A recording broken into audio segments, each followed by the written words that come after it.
Okay, we're gonna do another walkthrough while the guys are doing a little bit of digging.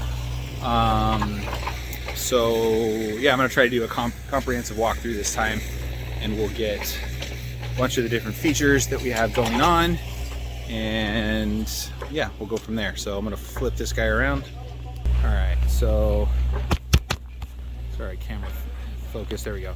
So one thing I should mention is we did use some cement blocks to make some really simple retaining walls. I'm really big into nature and I hate anything man-made, so I'm definitely going to want to cover those with some vines. But this is essentially our waterfall that we built up. Everything is using a moss rock, which is beautiful lichens and moss on top of it, and it doesn't impact the water quality, so I'm kind of excited for that.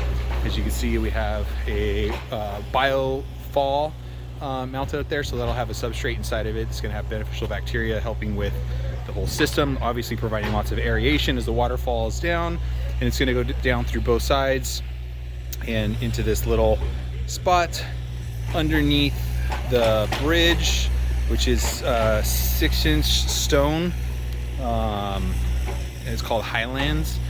And then if you can see right here, I actually have a piece of driftwood that I got out of Folsom Lake. It's kind of a feature of that smaller waterfall, and that then hops into our bog, which I'll zoom into a little bit. All the water in here is going to be about 2 inches deep. That's going to allow for the plants to have the best growing conditions.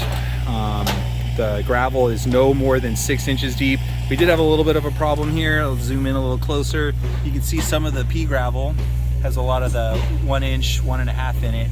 It was supposed to be all 3/8 inch, and the majority of it is. So I think the plants are still gonna have a good opportunity, but if you can source pea gravel that's properly screeded to 3/8, that would be ideal. This whole area, you can see the shady retreat. This was an old project that I had built up and made like a higher level elevation change in the backyard. So what we did is we just built up the bog to be basically at that same height, right? So it comes all the way around. Yep, and let's take a walk over here. I thought this was a pretty cool little flat area. So we just put a little garden bench there and got some new pillows that my daughter picked out. And then we have a couple steps right here. This is also that same Highland stone. And then we move into my fire pit. But bam, here's the big pond. So you can see the bog is going to actually end up having 2 waterfalls that are going to pop off and drop into the pond. A better angle.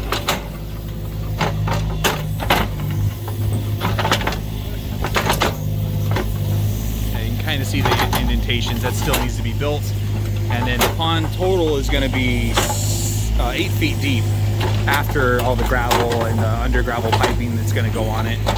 This area right here, we're going to try to figure out some way to do it, but I think it's going to be a swim up bar. I'm talking about taking an angle iron, attaching it to the brick, maybe kick the brick out, there's cinder blocks underneath it, and then we'll have some piers and some way we're going to fashion some bench seats around that. And then this is my little beach entry.